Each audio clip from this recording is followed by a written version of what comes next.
Oi, gente, tudo bem? Bom dia. Escutaram? Ó.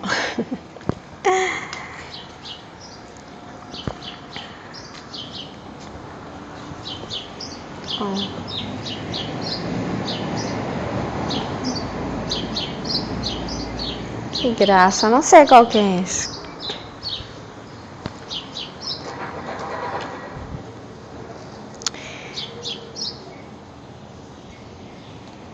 Ah, ele tava bem aqui.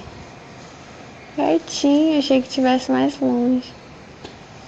Foi pra lá. Eu tenho que parar pra ouvir, né? Porque é lindo demais. Se inscreva no canal, curta o vídeo, vem comigo. Eu sou Melissa, sou escritora, sou neurodivergente, tenho dupla condição, autismo e superdotação. Esse passarinho, é o que eu chamo de um ser puro, um ser inculto, né? E eles são livres. E daí, há algum tempo já Deus está trabalhando uma coisa no meu coração, né? Essa troca de sabedoria. Eu sei que Salomão recebeu uma sabedoria de Deus. E comigo é o que ele está mostrando agora. É esse tete a tete com Deus, esse encontro com Deus a qualquer momento em que ele me ensina algo. Tem algumas pessoas que estão usando a expressão download, né? Talvez seja isso, porque eu sempre vejo um bloco.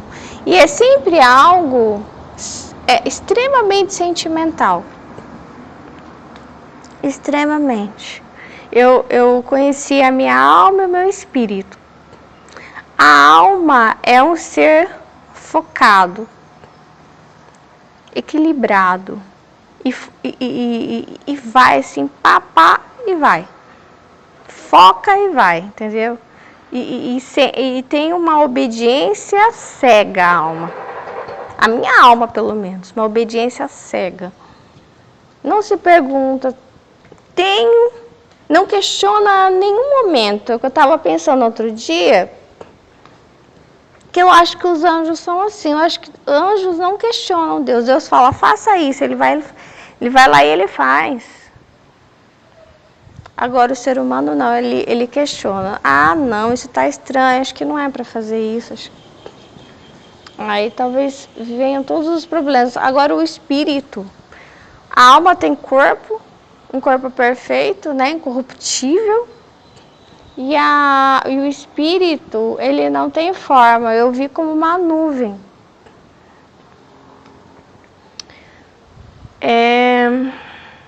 Eu vi que as plantas têm espírito, então assim, eu não cheguei a ver cachorros.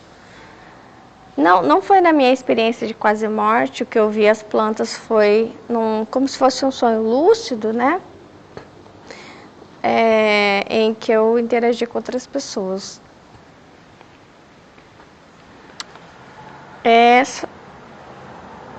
Eu estou saindo um pouco do assunto, que eu quero contar um testemunho de livramento que eu tive.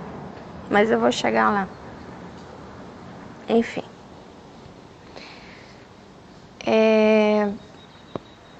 Eu fiz faculdade de Direito, né? E eu pegava 4 ônibus por dia, 2 para ir, 2 para voltar. Às vezes, o que acontecia não só comigo, com muitas pessoas.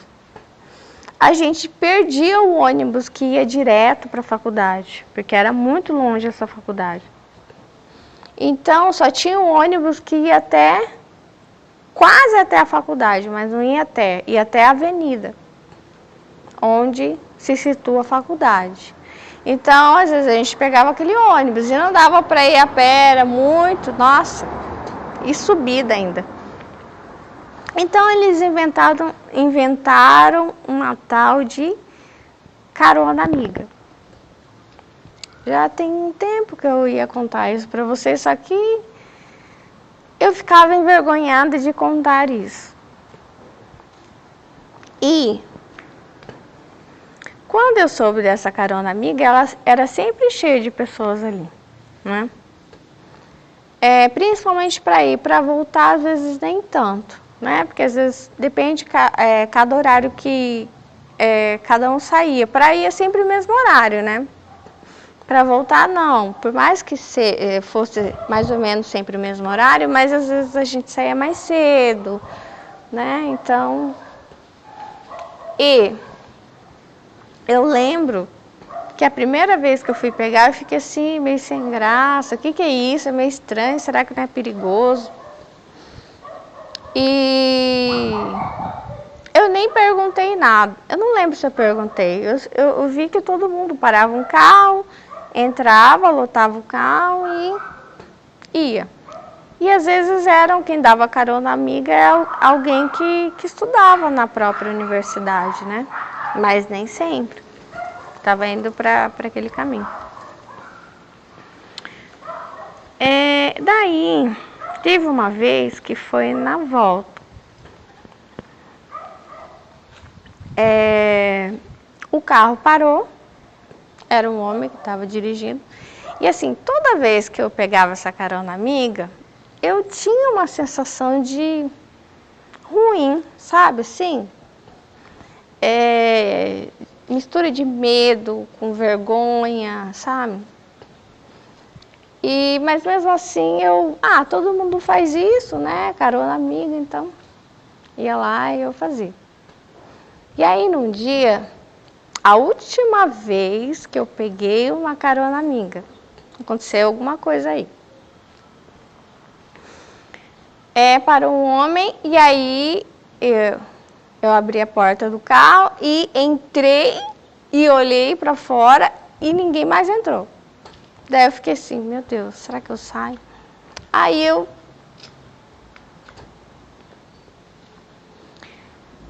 eu fiquei no carro. E aí eu falei, vou. Arrisquei. E aí tá. E eu não lembro se ele perguntou onde que eu ia descer. Eu falei que ia descer no centro, né? Eu vou passar por lá, tá? Não lembro se ele veio conversando qualquer coisa à toa.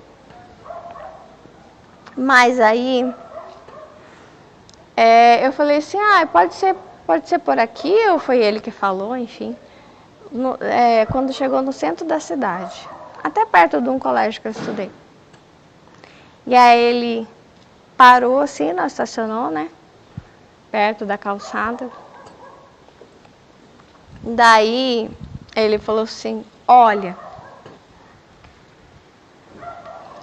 eu não lembro exatamente como que ele falou, mas ele falou assim, olha, eu vou te dar um aviso, foi alguma coisa assim. E não é para você ficar com medo. Ou será que foi o oposto? Eu vou te mostrar alguma coisa e é para você ficar com medo. Eu não lembro se para você ficar com medo ou não é para você ficar com medo. Mas era como se ele falasse assim, eu tô te dando um alerta. Daí ele pegou, abriu o porta-luvas, né? E tirou uma arma. Não apontou para mim, mas ele mostrou para mim. Ele falou, eu tenho uma arma e pode acontecer isso com você. Aí, enfim, ele meio que falou para mim, né? Que eu nunca mais pegasse carona amiga. E aí eu desci do carro. Aí eu fiquei assim, meu Deus, será que esse homem queria fazer alguma coisa comigo, desistiu? Ou será realmente que ele ficou preocupado? Enfim, não entendi nada. Eu sei que eu saí toda desbaratinada e, na verdade, desde a primeira vez que eu peguei carona amiga, eu já senti que meu coração ficava assim, sabe? Medo e vergonha, um misto de sensações assim. Mas como todo mundo fazia isso, era moças, rapazes, aí ia lá eu, por necessidade, né? Porque precisava, como eu disse, né? Às vezes a gente queria, o ônibus ia demorar muito, então a gente pegava essa carona amiga. Pois é, então era esse testemunho de livramento que eu queria contar para vocês. Que foi realmente...